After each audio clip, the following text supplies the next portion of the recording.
Afternoon, everyone. I don't have any opening comments, and I don't see Mr. Lee here, so Sean, I think you're up. I won't imitate him. I'd like to see that, actually. Well, maybe not on camera. I don't think you would like that. Maybe start with the situation in Lebanon. A few things there. First of all, there are evacuation orders that the Israelis publicly announced today for Baalbek, a historic city in the east. Wanted to get your sense about that, whether the U.S. is okay with what's happening there, and then some other aspects of Lebanon. So we support their right to go after legitimate Hezbollah targets, but in doing so, it is critical that they do so in a way that does not threaten the lives of civilians. That's especially true in densely populated areas like Baalbek. It's important that they not threaten the lives of journalists, UN peacekeepers, members of the Lebanese armed forces, and it's also critical that civilian infrastructure and significant cultural heritage sites be protected. I'll continue with that. I mean, do you think this is the case with that? I mean, saying that there's a mass evacuation order. I mean, is that sort of a more targeted strike? I mean, is there any concern that, particularly after we've seen in Gaza, that there could be further destruction? So a few things. First of all, we have made clear that the campaign they're conducting in Lebanon should not, cannot, must not look like the campaign that they have conducted in Gaza, and that we do not want to see that type of widespread damage. In terms of what the operation they're going to conduct, I don't know what it's going to be. I'll refer you to them to talk to that. But of course, when you are conducting a military operation in an area where civilians are operating, and we know that Hezbollah does embed itself among civilian targets, you want to actually see civilians evacuate. That's something our military advises, something the militaries advise around the world, that before you conduct a strike in a densely populated civilian area, a best practice is to urge that civilians evacuate the area so the military operation can be conducted, and then when it's concluded, civilians can return. Let me ask you the diplomatic aspects of that. There's a new leader of Hezbollah who said today that, I mean, essentially they're open to, I mean, within many conditions, I'm sure, but they're open in general to negotiating some sort of ceasefire. It seems that the Israeli cabinet was meeting last night on this. Where do things stand? I mean, does the U.S. in particular have an idea for how this can come to an end? And is the U.S. at this point calling for a ceasefire? We do ultimately want to see a ceasefire, and we want to see a diplomatic resolution that allows civilians both in Lebanon and Israel return to their homes. Two White House officials, Brett McGurk and Amos Hochstein, are traveling to Israel to engage on issues including a diplomatic resolution in Lebanon, as well as how we get to an end to the conflict in Gaza and other regional matters. And one of the things that they are going to discuss is how we can find a diplomatic resolution that fully implements a UN Security Council Resolution 1701, something that we have not seen over the past few years. You just said that Amos and Brett are going to Israel. I know you're not going to preview what exactly the proposals are, but does this indicate that there's more momentum, and that the U.S. has more believes that there's more of a chance right now of getting to an end? Look, I never want to try and speculate's not the right word. I'm trying to think when you wager money, or I never want to try to lay odds. I don't want to lay odds on what the chances are of getting a deal. I can tell you that we've been focused on trying to find a diplomatic resolution. As you know, the Secretary was in Israel and a number of other countries in the region last week, and one of the things that he was working on was finding how we can get to not just any diplomatic resolution, but this is really important, one that fully implements 1701 and gives civilians on both sides of the border the confidence they need to come to their home, that they will be able to go back to their homes and stay there. Not that they can go back to their homes, and then a month later or 2 months later, Hezbollah forces return to areas along the border and start putting civilians on both sides of the border in jeopardy again. That is what we have been working on trying to achieve, and that's what they're going to work on this trip, and that's what we're going to work on in our other diplomatic engagements. Matt. Sorry, I was on the phone. I missed it. That's all right. We can come back to you. Yeah. Just to put a finer point on Sean's question, Matt, do you guys believe that Israel has gotten to a point in its offensive against Hezbollah that they should accept a diplomatic resolution at this point? Have they achieved their strategic aims, as you guys say they have in Gaza? I am not going to get into private diplomatic conversations. They have made a significant progress in striking Hezbollah sites along the border, in clearing out Hezbollah infrastructure along the border, enforcing Hezbollah forces along the border to pull back, and we will be engaging with them privately about what we see as the path forward. And do you have any comments on the reports about the contours of this proposal 60-day ceasefire that the U.S. is set to put on the table? I don't. I know there are a number of reports out there, but I don't want to confirm or comment on them publicly. And then I have more questions on Gaza. I don't know if anyone has more on Lebanon. I just have a few on Lebanon. So on this ceasefire versus diplomatic resolution, the United States is not calling for an immediate ceasefire right now, but would you welcome a ceasefire if one is struck like in a few days? I'm just trying to understand. We want to get to the point where we have a ceasefire and a diplomatic resolution. We are not calling for one right now. What we are trying to do is structure such a diplomatic resolution with all of the relevant parties. That's the diplomatic work that we have been engaged in. We're not there yet, but we're working to get there. If it takes you another month to get there, is the United States okay with Israel bombing and continuing its ground invasion in Lebanon for another month? I'm not going to get into hypothetical. We're working on finding a resolution that fully implements 1701. United States thinks that Israel has, I can't remember the exact word you used, but Israel has made a lot of achievements in terms of degrading Hezbollah in Lebanon. What is Israel telling you in terms of achieving their military objectives? Now, I am not going to speak for them. I will let them speak publicly for themselves, and in terms of what they have told us privately, I think it's obviously appropriate that I keep those comments private. Would you say you have agreement with the Israeli government on this, whether or not how long more this military operation should continue? We have ongoing conversations with them about what a diplomatic resolution can look like and what it should look like. And those conversations are ongoing. I should point out, not just with the government of Israel, but also with the government of Lebanon. But I'm not going to read those out publicly. Oh, one more thing. Yeah. And I have a bunch on Gaza, but you can come back to me. When will this plan that you guys are trying to craft on the implementation of 1701, is that going to include an article or an element that will allow Israel to intervene if it felt its security is threatened? I think you know what the answer to that question is going to be, which is that I'm not going to answer about what a specific diplomatic resolution might look like while we were in the process of negotiating that with the relevant parties. Okay. Well, I got to try. Yeah, I certainly don't mind you trying. Go ahead. Can I shift to a few kilometers away? Sure. Okay.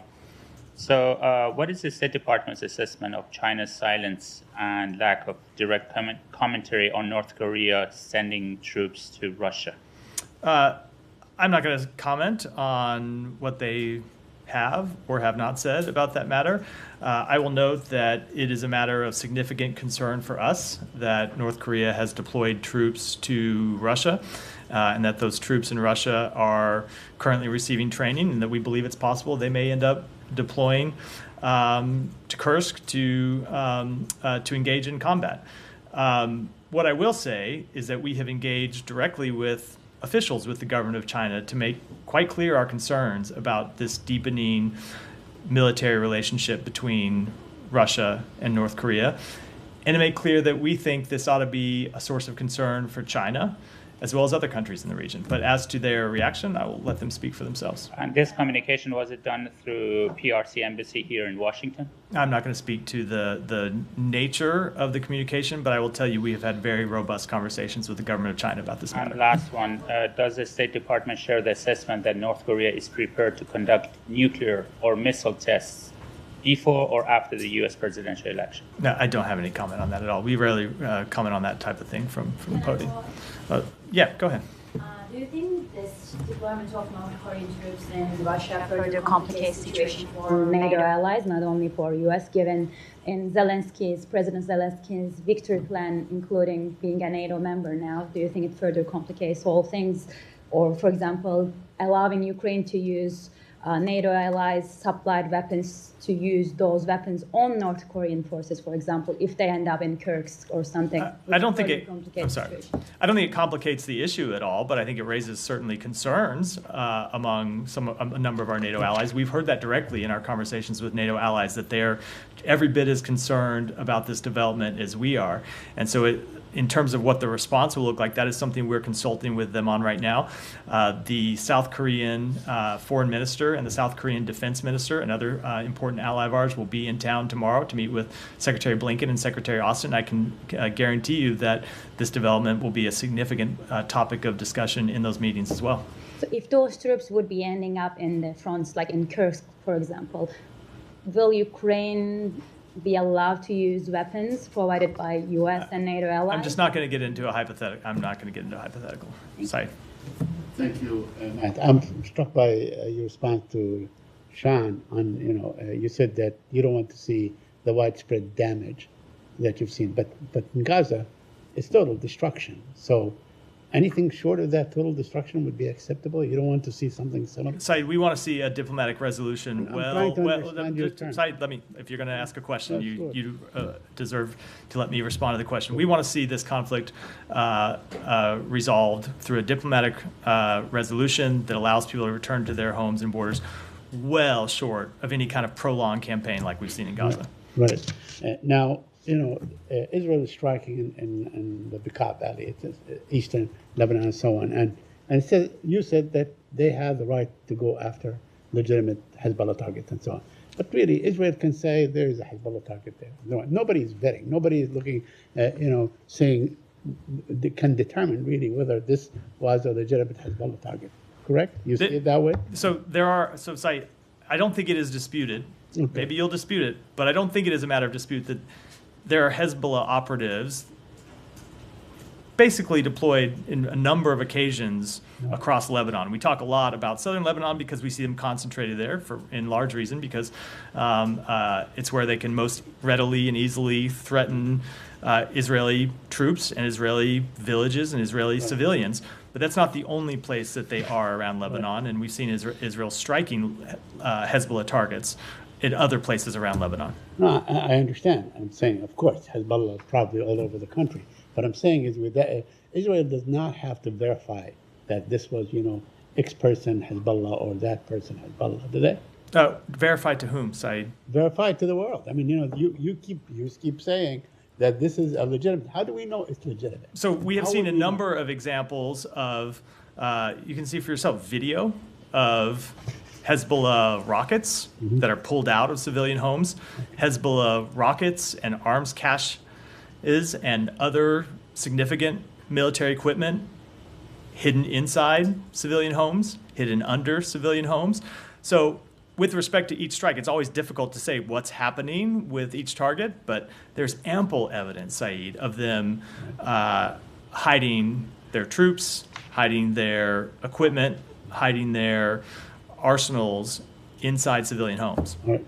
Okay, one more on Lebanon. So you're saying that for now, you're not calling for a ceasefire. Are there any talks underway of any kind that maybe can achieve a ceasefire that is delinked from Gaza? And we have always thought that it should be delinked from Gaza. That has been the position of the United States since Hezbollah started firing rockets on October 8th, that Hezbollah was putting people's lives in danger by linking these two conflicts when they didn't need to be linked. Now, you've seen some public indications from Hezbollah that they no longer take that position. We're in talks about how to reach a diplomatic resolution, and we'll see how they turn out. Now, on Gaza, the Kamal Adwan hospital was completely overwhelmed after Israel's massacre in Beit Lahia. Is the United States doing any, could you do any kind of, could you take any steps that to alleviate the situation that can address this urgent condition in this particular case, the Kamal Adwan hospital? So I'll say that we have raised this issue with the government of Israel. We've asked that they explain what has happened here, not only to us, but that they explain it publicly. I think it's important that they do that. I will let them speak to exactly what they're doing. But I will say with regards to what happens immediately, we continue to make clear that food, water, and medicine need to make it into all areas of northern Gaza, including areas where Israel is currently conducting military operations. But then long term, the way that you fully address this problem is to find an end to the war in Gaza, which is what we're trying to do. Okay, so on that point, do you have any update on the future of the talks? So the negotiators met in recent days, as I think you know, Saeed. We've talked about that publicly. We're continuing to talk about what a possible way forward will be, looking at both the proposal that we put on the table several months ago that was endorsed by the United Nations Security Council, that was endorsed by countries around the world, as well as other alternatives that might provide for a way forward that would end the conflict and get the hostages home and alleviate the suffering of civilians on the ground in Gaza. But I'm not going to talk about where those talks stand and the specifics of what we're discussing in them. Thank you. Do you want to come back? Yeah. Yeah, so just I'm back on Lebanon. Do you have any reason to believe that the Israelis, at least in Baalbek, are going to target significant cultural heritage? No, I am not Do you have speaking. any I'm not going to speak at all for what they may or may not do. They should speak to that, but making clear on behalf of the United States that no, of course they should not target significant cultural heritage. And they should also not target civilians. Of course not. And yet, what have you seen in Gaza? So in southern Lebanon? we have seen them targeting Hamas militants, but at great civilian harm, at great harm to civilian. Now, of course, the situation is different in Hamas the situation is different in Gaza than it is in Lebanon, and that in many cases in Gaza it's very difficult to find places to move to. It's a much smaller geographic area than Lebanon. We're hopeful that what can happen is that people can evacuate. Israel can conduct whatever military operations they're conducting against legitimate Hezbollah targets, and then the people can return to their homes afterwards. Well, do you agree with what U.S. officials said? Even as early as last year, that the civilian death toll, and this is referring to Gaza, was far too high. Far too many civilians have died. And do you agree that that's the same in Lebanon? We don't want to see any civilians killed. Well, And yes, I know, there have been civilians that have been killed in Lebanon, yes, when there are any civilians killed, that is too high a toll, which is why we want to see a resolution and end of the conflict. Okay. And then yesterday you said that you had asked the Israelis for, maybe someone else asked this already? No. For an explanation of what happened in northern Gaza with this building that was apparently blown up. Yeah, we reiterated that call with them today. We do not yet have an explanation. They have said to us what they have said publicly, which is they're investigating the matter, and we are pressing them for an answer. Okay. Well, it just seems like every day that goes by, and I know this is something that comes up every day in the briefing, every day that goes by, there's yet another incident like this that you guys have questions about, or concerns about. You called it horrifying yesterday from the podium. And yet they continue to happen. And so I'm just wondering, what is it going to take for you guys to make a determination that this kind of thing is a violation of international law? So I will make clear, as we've said before, they are not doing enough to get us the answers that we have requested. And you saw the Secretary raise this in a letter that he sent a little over 2 weeks ago, and said that they need to do more to set up a channel so when we have answers to these types of questions that they provide us with those answers. They also need to provide the public with answers to these questions. There are significant questions that you all ask, that others countries have asked, that we believe Israel needs to answer publicly. I can't tell you where this is going to go. I can tell you that we are not just pressing them for answers, but also conducting our own reviews based on information that we are gathering independent of the government of Israel. And we will make those determinations when we've completed those reviews, but I can't put a timetable on it. Okay. And then in terms of the letter that you just mentioned, the aid, the humanitarian aid, the amount of humanitarian aid that's getting into Gaza now, you talked about how there's been a small improvement, some border crossings reopened, a few more trucks getting in, and yet the need seems to be just far, far greater than what is getting in. And so what's this, do you have any kind of a status update on are they making more progress toward meeting the the requirements that you laid out, that were laid out in the letter, or There- is it still the same? It is still roughly the same. There have been little improvements here and there on things like additional routes opening up inside Gaza and work around trying to work through some of the security issues. But the situation still remains not at a level that we find acceptable. And that's not just about the level of aid that is making it to Gaza, but also the distribution inside Gaza.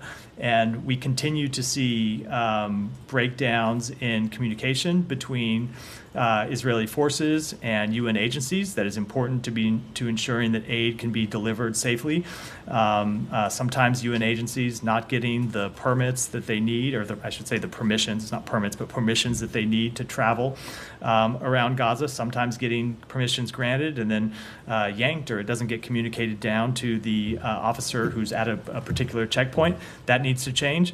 And so the aid, much of the aid that's getting to Kerem Shalom or Erez, then isn't making its way to people, either because of these bureaucratic obstacles or because it's being looted in many cases by armed gangs that are operating inside Gaza due to the breakdown in the security situation. So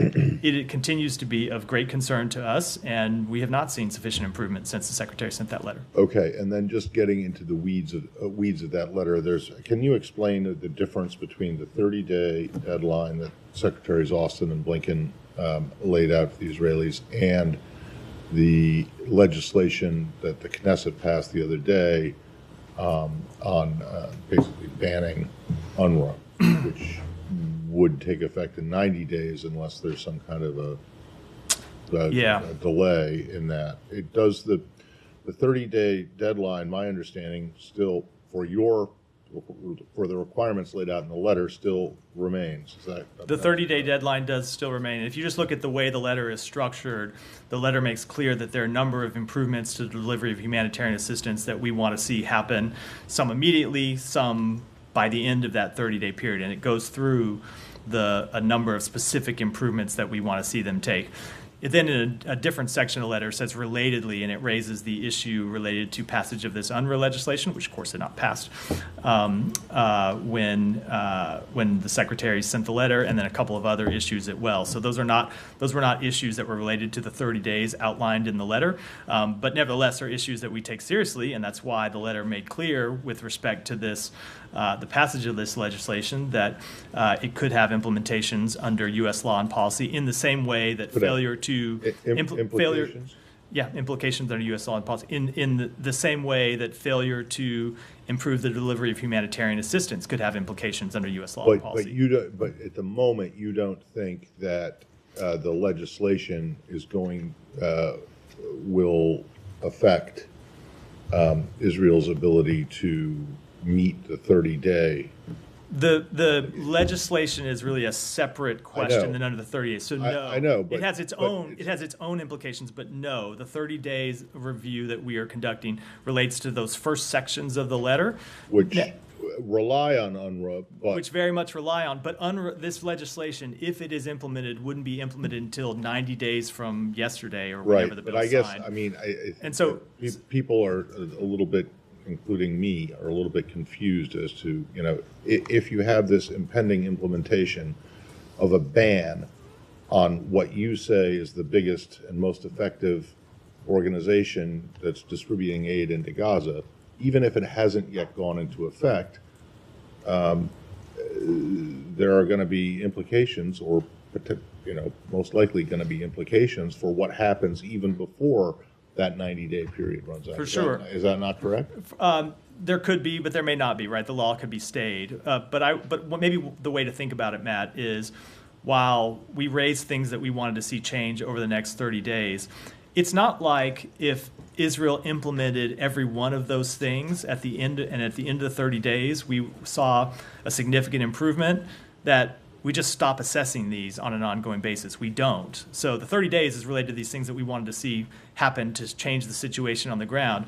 But our assessment on all of those things will continue, just as our assessment on the effects of this legislation will continue if and when it is ever implemented. Tamara. Matt, just on this Washington Post and Reuters story, they were first. Who was first? Post was first. Okay, I'm sorry. I thought you were saying you were. I was not trying to rub salt. I was trying. State Department officials have identified nearly 500 potential incidents of civilian harm during Israel's military operations in Gaza involving U.S. furnished weapons, but they have not taken action. None of them moved to stage 3. So could you explain how it is that officials identify 500 separate incidents that do involve unnecessary civilian harm, possibly using U.S. weapons, but none of them makes it to the stage 3 under CHRG process? So a few things about that. Number one, I think it's always important to reiterate that we have consistently made clear to the government of Israel our serious concerns about this issue and their need to do more to minimize civilian deaths. And it continues to be something that we engage with them on, that we make quite clear. Second thing I want to make clear is that, yes, we are reviewing a number of incidents through the CHRG and other processes and procedures that we have set up. And I'm not going to get into those ongoing reviews. But as you heard us say, these are complicated issues. They're complicated factual issues. They're complicated legal issues. And so we have not yet gotten to the point with any of them that we have been able to make final determinations. But there are a number of incidents, and that is part of the issue. We have a number of different incidents that we have to look at just based on the nature of this conflict and the scope and extent of this conflict and the extent of civilian harm. As you heard us say before, you heard us when we released the NSM 20 report. If you just look at the overall scope of the damage and the number of civilian lives that have been lost, we do believe it's reasonable to assess there are incidents in which Israel did not meet all of its international humanitarian law obligations. But when it comes to specific incidents, those reviews are still ongoing. But I mean, I'm actually surprised that you unprompted flagged the NSM 20 report, which exactly, yes, says that. So isn't it a little bit inconceivable that more than a year now, some of these incidents go way back to last October. It's been more than a year, and you guys are still yet to definitively assess that any one single incident violates international humanitarian law. Let me just first say, the reason I flagged the NSM 20 report specifically is because one of the stories to which you referred had sourced to officials as if it were a revelation that we believe that there very well could be violations of international humanitarian law, when that is something that a report ordered by the president, overseen by the secretary, had concluded several months ago. So we've been quite clear. We've been quite clear about the fact. And that's why I mentioned. That's why I thought it was important to mention it. But no, when it comes to these determinations, these are incredibly difficult. It takes gathering facts, it takes gathering information, and it takes ultimately making legal judgments about those facts. And oftentimes you have conflicting accounts of what happened, and it's our job to try to sort through that the best we can. And it's a very difficult process where we're looking at a number of incidents. I can tell you, we want to finish that work as soon as possible. We have a number of people working on it, but it's very difficult work. Would you say the United States government is committed to investigating any possible misuse of its weapons by any foreign forces, including Israel? Yes, absolutely. But then, how do you square that commitment with your inability to find? We are conducting those investigations, and we are conducting them thoroughly, and we are conducting them aggressively. But we want to get to the right answer, and it's important that we not jump to a preordained result, and that we not skip any of the work. That we do all of the important fact finding that we need to do before making what isn't a pretty significant determination, and that's what we're doing. Yeah. Excuse me, Mr. Matt. You have keep saying that you don't need to see any like Hamas members in Gaza after this war or not governing this Gaza Strip. But you know that in Gaza there are many military group or like many Palestinian group like they fighting like not since 7th October. It's like before October 7th. So like the story hasn't started in October 7th. Like there is a United Nations resolution like that Israel's border is 4 June 1967. So, and those, they are not like ISIS or Al-Qaeda, they are not global fighters. All of them are Palestinian in this land like this, they are exist and their ancestors like since like hundreds of years. So you don't believe that these, like this group, they have a right in West Bank or in Gaza to fight for their freedom if Israel doesn't apply the resolution of going back to the border of 4 June 1967, because you are insist about 1701 in Lebanon for like civilian coming back and stuff. So this first question. Like second So question, let me just answer the first question because I should be very clear. No, we do not accept the idea that terrorism is an ultimate resolution to the dispute over the establishment of a Palestinian state. We support the creation of an independent Palestinian state. We believe that negotiations between the parties is the way to achieve that. We are pushing to find a way to end the war and bring about an independent Palestinian state, but we absolutely do not accept that terrorism is a legitimate way to achieve that outcome. yes, but like so far, like the settlement in West Bank, it has been expanding since Oslo, 1993, and like Palestinians, they don't have army, they don't have anything. Like if Palestinian, like not in Gaza, in West Bank, decided to defend his land by using a weapon against these settlements, they have a legitimate to defend their land, or they don't have? That is something that law enforcement should address. It is something that the security forces should address. And we will work to, along with our allies, our partners around the world, to make clear that we want to see ultimately a resolution to this issue. We want to see the establishment of an independent Palestinian state. But we do not believe that increased violence is the answer. And certainly the kind of terrorism that we saw on October 7th, where Hamas fighters came across and killed, murdered, raped women, children, absolutely do not believe that is the answer. And I will tell you, not only is that not the answer for because of the impacts it has on Israeli victims, but just look at what has happened over the past year to the Palestinian people as a result of the terrorism of October 7th. We absolutely reject that course. Okay, last question. About the, let's follow up for my colleague yesterday about the aid in Gaza. If Israel controls everything for like fighting, why they don't control this gang? Like why they let, if they are like really care about human being and humanitarian assistant, why they control that? It's a question for the government of Israel. You should direct to them. We want to see an increase in the an improvement in the security situation, but when that is straight up a question for the government of Israel. Go ahead. On a question from yesterday, Matt. Yeah. The Knesset passed a law that would bar the establishment of a consulate for Palestinians in Jerusalem. Do you guys have comment on that? Yeah, we oppose that legislation. Have you discussed this with the Israeli government? We have made clear to them that we oppose the bill. We continue to believe opening a U.S. consulate in Jerusalem would be an important way for our country to engage with and provide support to the Palestinian people. In the meantime, we have a team in Jerusalem in our Office of Palestinian Affairs that manages our relationship with the Palestinian Authority and the Palestinian people. And then on Iran, what's the current assessment of whether Iran will respond to Israel's response last week? I'm not going to offer an assessment as to what they may or may not do, but we believe that they should not respond. We believe that that was an appropriate response by the government of Israel to an unprecedented attack by Iran, but that this should be the end of it. A colleague was told by a source that Iran is planning a, quote, definitive and painful response before the U.S. election. Has this been communicated privately to the United States? I'm not going to talk about communications between our two governments, real or imagined, but as we have made clear publicly, and I can tell you that Iran knows this message quite clearly, they should not in any way continue to escalate this conflict. This should be the end of it. And last one, has there been any communication direct or indirect with the Iranians since last week's Israeli response? I'm not going to speak to potential communications, only to say that we do have the ability to communicate to them when it's our interest. Every once in a while I come here and talk about the nature of some of those communications, but I think they know quite clearly what our opinion on this matter is. Can I just follow up briefly Yeah. on your response on the consulate? What's your view on whether on the legality? I don't want to say legal questions per se, but it's legislation there saying that the U.S. can establish a consulate. It's a diplomatic facility. Obviously, Israel has control over land, etc. But does the U.S. have to abide by this?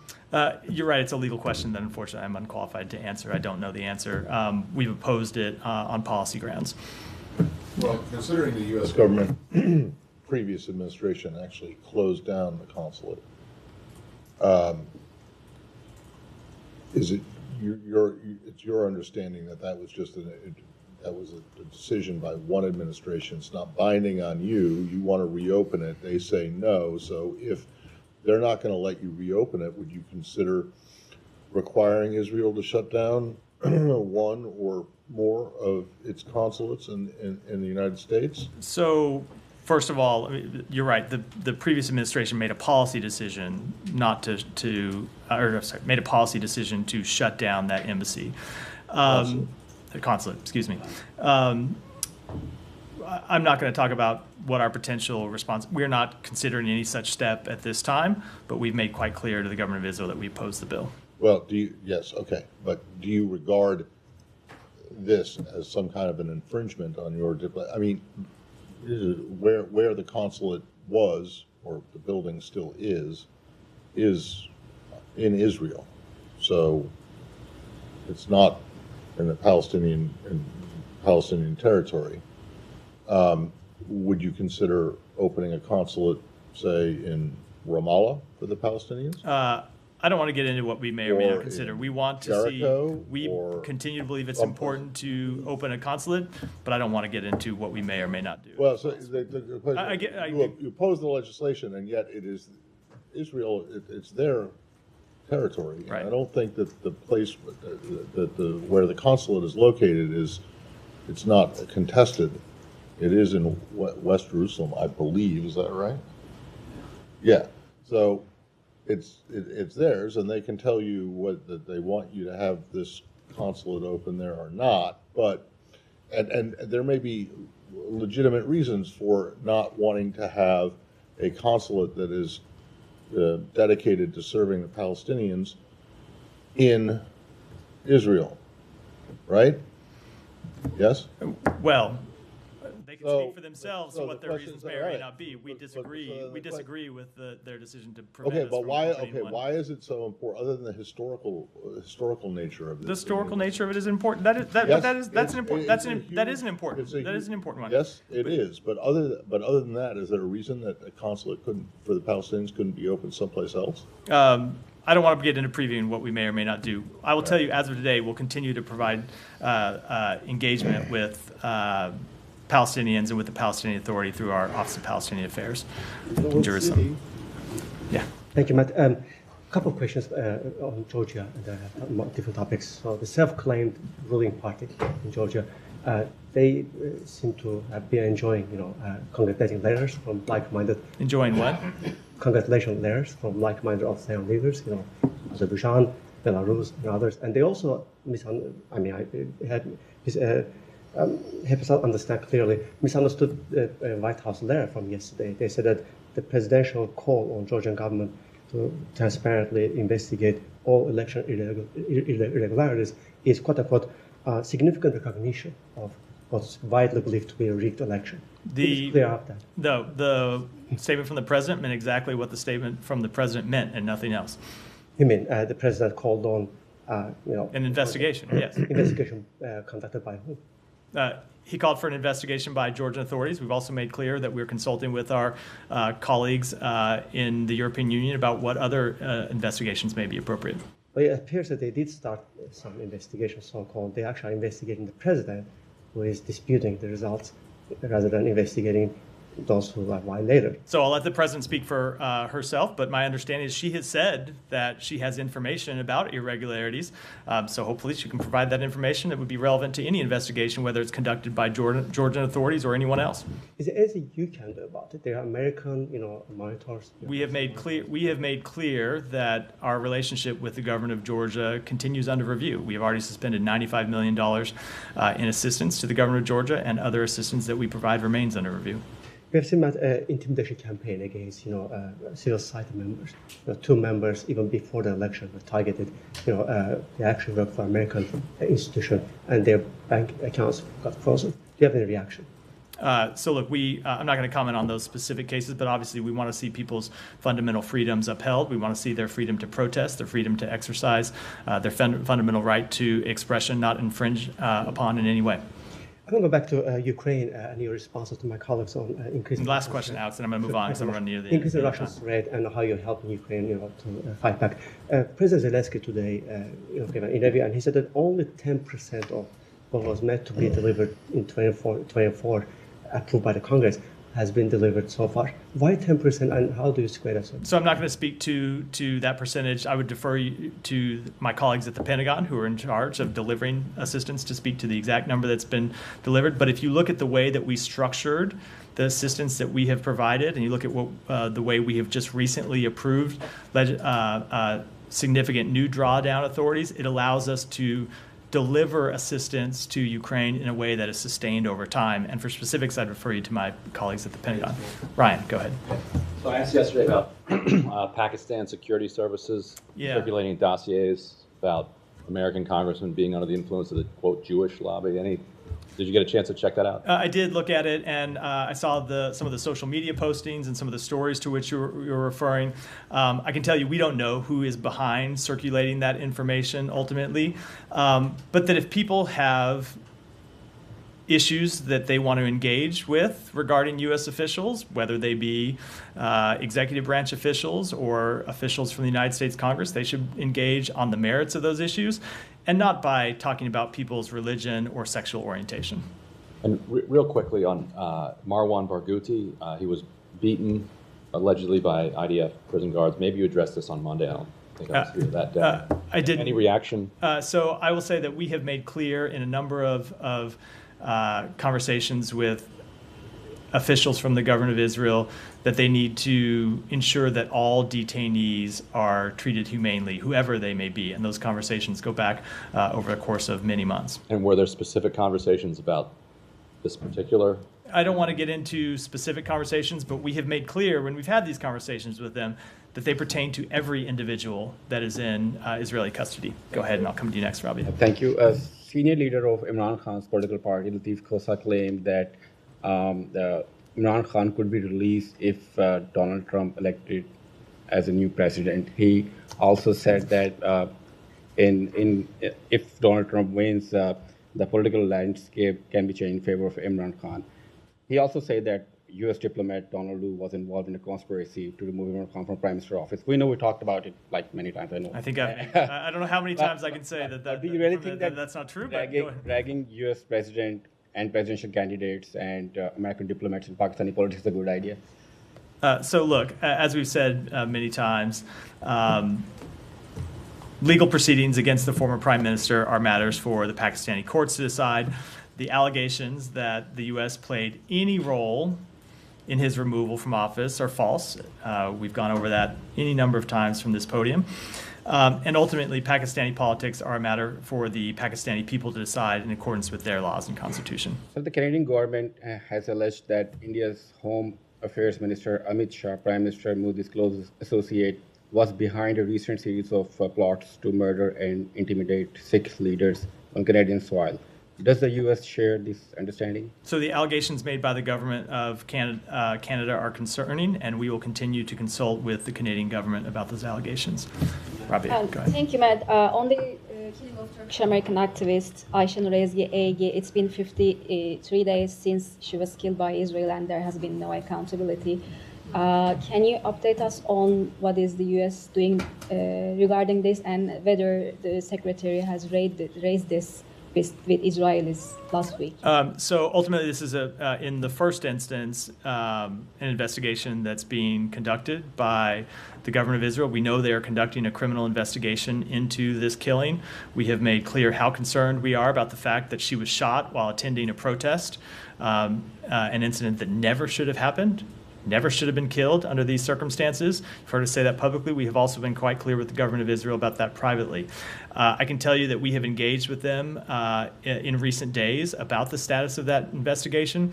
We understand that it is still ongoing, and we're continuing to press for a conclusion of that investigation that provides a thorough answer. And as soon as we have an answer from the government of Israel, you will certainly hear from us about what we think about it. And, there are increasing calls for an independent investigation into her killing. I understand that, it is the Justice Department, not the State Department, is responsible for launching an investigation.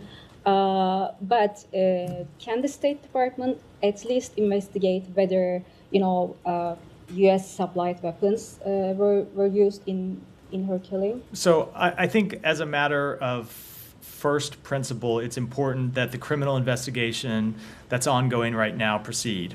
In no way does waiting for the outcome of this ongoing criminal investigation preclude any action by the U.S. government if we think such action is appropriate. And that includes further reviews on behalf by the State Department into the use of weapons. It includes any other types of reviews by our government or by any other. So all that is to say, we are as impatient for answers about what happened as anyone.